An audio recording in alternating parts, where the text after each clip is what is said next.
मरीगला मानविकता। पैसा पाई गर्भवती महिला को भी छाड़िलेनि दुर्बृत्त।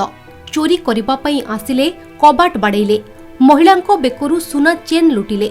महिला जनक कबाट खोलिबा क्षणी दुई जन दुर्बृत्त किछि भाबिबा आगरू आक्रमण करथिले। महिला जनक पार्टी करिबारु तांको उपरकू गुली चलाइथिले। दुखर विषय महिला जनक 7 मासर गर्भवती थिले। गर्भस्थ शिशु कौन बा जानिबो। दुनिया को आसीबा पूर्वरु सबुदिन पई आखि बुझिदेला। अंधार भितरे ही निरीह जीवन सबुदिन पई चुप होईगला। मृतक हेले सुंदरगढ़ जिला बणाई टिकायतपालीर सौम्यामयी बेहेरा। बयस मात्र 30 हेब। बुधवार राति प्राय 12:30 रे केही सौम्यांक कबाट बाड़ेइथिले। किए डाकुछि बोली सौम्या कबाट खोलिथिले। हठात किछि भाबिबा पूर्वरु दुर्बृत्त माने सौम्यांक बेकरू सुना चेन लुटि नैथिले। सौम्या पार्टी करिबारु दुर्बृत्त माने सौम्यांक उपरकू गुली चलाइथिले। आउ सेठारु दौड़ी पळाइथिले। गुलीटी सीमांक छाती रे बाजिथिला। मो गुटाय बेले खबर पाइली जेंति जेडापाली ग्राम रे फायरिंग होईछि।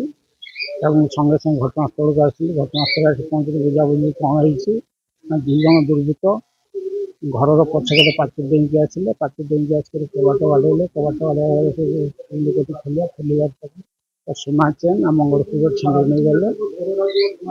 आते स्त्री लोक पार्टी कले से फायरिंग कर पुणी जो बैक साइड पड़े चली बर्तमान सुधा आम क्लू पाइनि। गुली फुटिबा शब्द सुनी सौम्यांक स्वामी देवेन बाहर को बाहरी थिले। सौम्या तले पड़ी छटपट हेउथिबा देखिबाकू पाइथिले। प्रबल रक्तस्राव हेउथिबारु पाख पड़ोसी को डाक पकाइथिले। संगे संगे देवेन बणाई उपखंड चिकित्सालय नेइथिले। आ डाक्टर सेठारे सौम्यांक मृत घोषणा करथिले। अन्यपटे खबर पाई पुलिस घटनास्थल रे पहुंची तदंत आरंभ करिछि।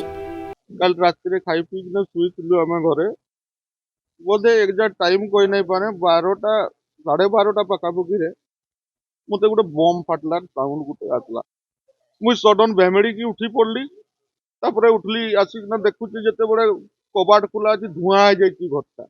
तते बड़े मु देखि जे तोळे पड़ी जाईची मो स्त्री। तापरे मां साई वाला के डाकी ना तापरे पार्टी कली बहुत जोर से। ए समय रे बाट देना दौड़ी पड़ले 2 जन जणे देखि जे मु प्रकृत रे आ जणे थाई पारे कि नहीं फाई पारे कोई नहीं पारे किंतु जणे दौड़ी पड़े।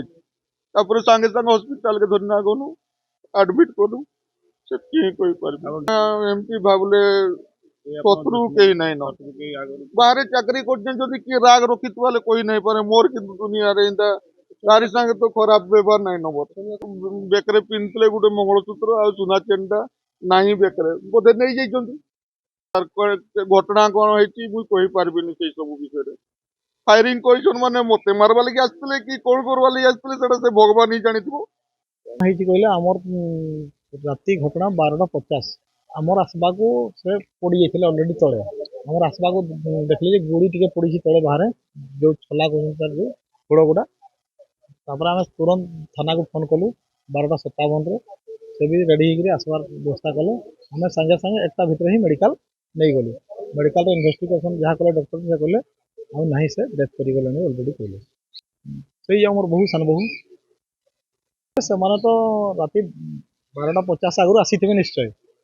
आसबा आगु से माने जहाँ तांगर अस्त्र धरि आसीथिले से माने जो दुटा चेन थिला गुटे मंगलसूत्र और चेन गुटे ताको टाणी लेगिरी धरी पड़ी छंती। तापरे संगे संगे फायरिंग करके एपटे बाड़ी रास्ता देकी पार ही गले परिगाले से रास्ता खुलबा पई किछि कहिथिबे। हम सेतबे जानि नै सोइतिलु सब ते उठिथिले बाहर को लैट्रिन बाथरूम सेतबे उठिथिले बेले से माने को डाकी छंती धीरे की ते खोल दै छंती बाट संगे संगे गहना सब लूट करी नै गले।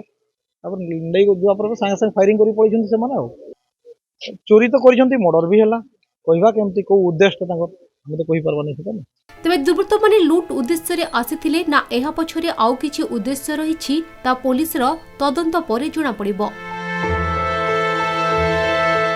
बणाईरु सुजित महापात्र को रिपोर्ट बड़ खबर।